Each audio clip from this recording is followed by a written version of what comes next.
Hewitt, talking with United States Senator John McCain. Senator, you've been the GOP's nominee. You've been on 1,000 debate stages. You watched Thursday night debate. My big beef, as I said on Meet the Press yesterday, is I spent very little time on the Iranian deal. I get to ask questions at the next debate. What would you frame the question on the Iranian deal to the Republican would-be nominees? What's your advice to me?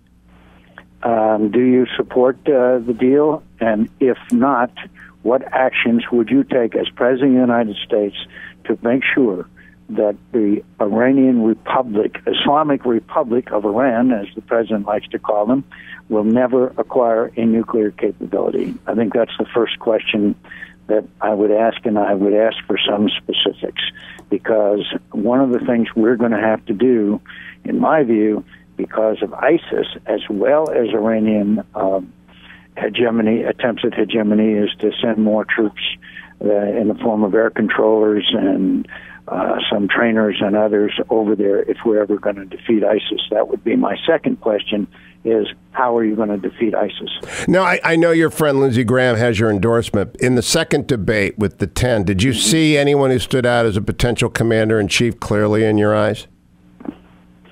Yeah, obviously, Carly Fiorina made a favorable impression on all of us. I thought that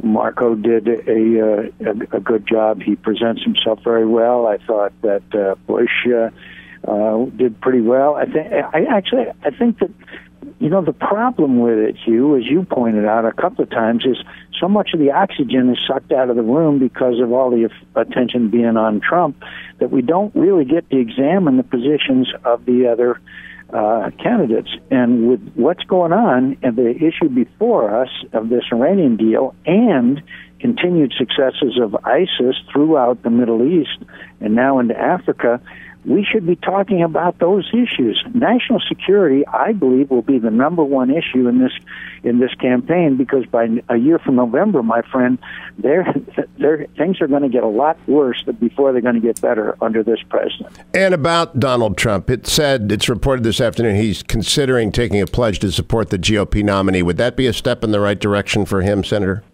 Oh yeah, I think so. Let's fight it out. But also, can't we get on to these issues?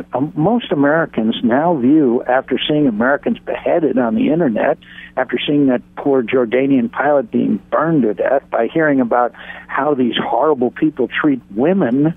And by the way, Kayla Mueller, a young woman, was murdered by them from Prescott, Arizona. That's what we should be talking about. Let's get on to the issues. How are we going to lead in what Henry Kissinger described as the greatest number of crises since the end of World War II, and the UN has said the largest number of refugees since the end of World War II? My friend, that's what I believe should be the focus of this campaign.